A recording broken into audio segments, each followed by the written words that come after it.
referencia a nivel nacional, también local, y aquí nos sigue hablando, entonces lo seguimos aprovechando. El doctor Andreu Comas, académico investigador de la Universidad Autónoma de San Luis Potosí, con nosotros el día de hoy, para que sigamos hablando de COVID y ahora pues nos despejen nuestras nuevas dudas. Doctor, ¿cómo estás? Qué gusto. Hola Eva, pues muchas felicidades por tu nuevo espacio, qué gusto. Muchas gracias por estar acá, Andreu. ¿Cuál es el momento en el que ahora estamos en México y en San Luis Potosí? ¿Seguimos en el pico de esta cuarta ola? Así es, nos encontramos en el pico de esta cuarta ola. Digo, aunque la semana antepasada registramos, tanto a nivel federal como a nivel estatal, el mayor número de casos, pues seguimos en el pico porque México ya, al parecer, llegó a su máxima capacidad de diagnóstico y de detección. Esperamos que esta semana a nivel nacional nos quedemos por ahí de un promedio de 40,000 casos diarios, a nivel estatal por ahí de los 1,800 casos diarios, y esperamos que en esos rangos nos quedemos por lo menos 2 semanas más, y que la bajada va a ser lenta, pero ahorita lo preocupante es el incremento paulatino de hospitalizaciones y muertes. Bien, ¿cómo ha sido este incremento? ¿Podrías hablarnos acerca de otro tiempo similar en el que se haya dado este número de datos también, de casos? Este número de casos no. En este caso la pandemia, estamos hablando de prácticamente puros récords. Nos encontramos 3-4 veces por encima de cualquier otro registro que hayamos tenido en cuanto a casos, no así en cuanto a hospitalizaciones y defunciones. Pero aquí quiero ser claro que no es que Omicron sea menos agresiva o menos letal que las variantes anteriores. Pero hay que entender que gran parte de la población más susceptible, más vulnerable, más débil, ya falleció.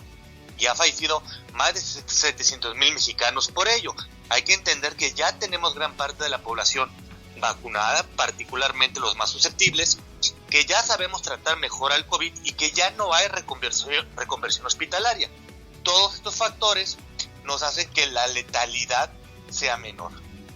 Bien, ¿cuánto tiempo más calculas que va a durar la pandemia?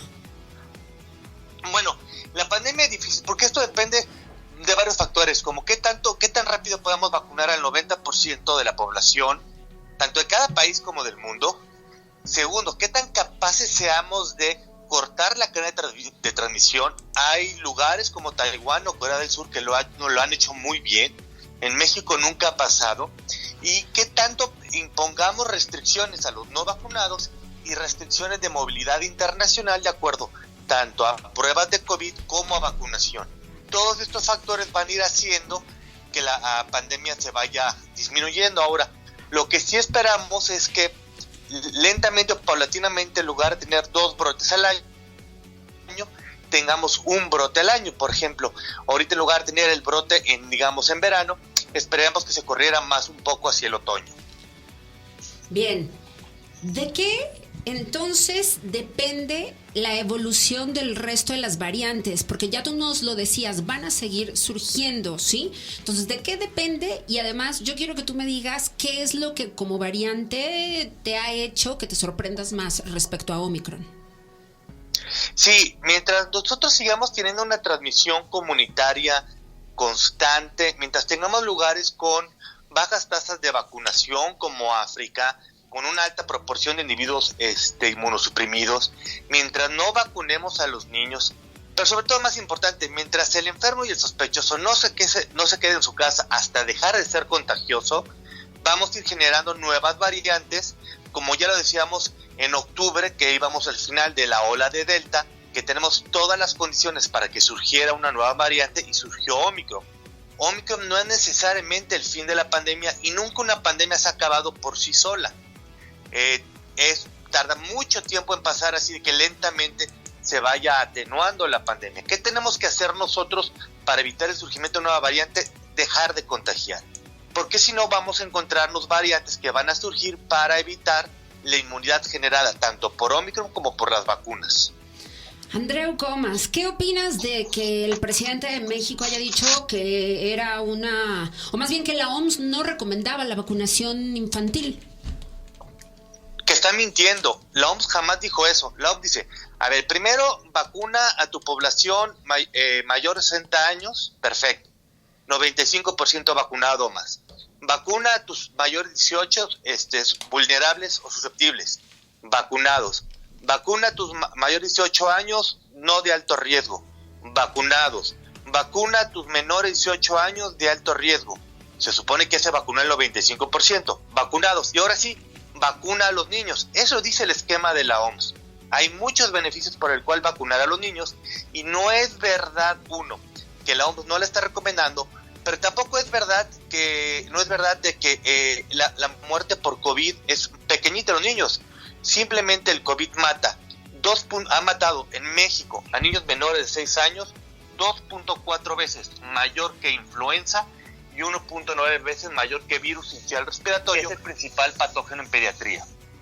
Bien, entonces esto resulta fundamental atenderse si lo que queremos realmente es apostarle a que la pandemia termine a nivel global. Tendría que ser una aportación de nuestro país también. Déjame preguntarte, hoy en la mañana tuvimos en nuestro espacio de 7 a 9 con mi compañero Jesús Aguilar al gobernador del estado, a Ricardo Gallardo, y entonces él dice que tiene 50 millones de pesos para las vacunas de niñas y niños, sí, y que ya sabe dónde las va a comprar, ¿no? Tiene hasta el condado, van a ser efectivamente las de Pfizer en su dosis infantil. Entonces, esto evidentemente nos llamó muchísimo la atención, ¿no? Él dice que nada más está esperando la autorización por parte del gobierno federal. En su caso, Nuevo León tuvo una situación que también resolvió de manera local, llevando a niñas y a niños tras la frontera para poderles vacunar, ¿no? ¿Qué opinas acerca de estos posicionamientos que se han hecho tanto desde San Luis Potosí como desde Nuevo León de esta manera? Son posicionamientos correctos, necesarios y urgentes. ¿Por qué? Porque el gobierno federal, en una necia, y es ya una estrategia sistemática de daño a la población infantil.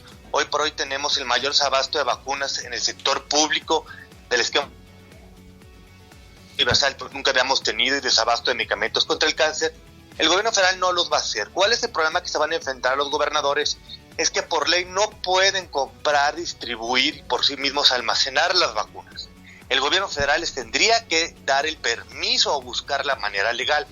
Pero necesitamos más acciones como la del gobernador, y que también lo ha intentado, por ejemplo, el de Guanajuato o el de Jalisco, y que se unan para generar esa presión política y social para que puedan comprar las vacunas. También necesitamos que la sociedad empiece a presionar. Ya ha sido de por sí una pandemia muy mal manejada que ha dejado más de 300,000 niños huérfanos en este país, y entonces tenemos que hacer la presión porque nuestros niños tienen el derecho a la vacunación, porque las vacunas es un derecho universal y porque sí hay consecuencias serias de que nuestros niños se infecten.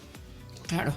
Andreu Comas, te agradecemos muchísimo que hayas estado en este espacio despejando estas dudas que tenemos padres, madres de familia, ¿no? Nos surge la vacunación, nuestros niños, niñas están preguntando también por qué no están siendo vacunados cuando ven que el resto, ¿no? Que mucha gente justamente está recibiendo las vacunas. Un abrazo, Andreu, muchísimas gracias. Igual ti, un abrazote, muchas felicidades, y recordemos que somos el único país de este continente que no está vacunando a sus niños. Gracias, Andreu, investigador académico de la Universidad Autónoma de San Luis Potosí y también de otras instituciones. El doctor Andreu Comas con nosotros esta mañana. Hijo, yo voy a más.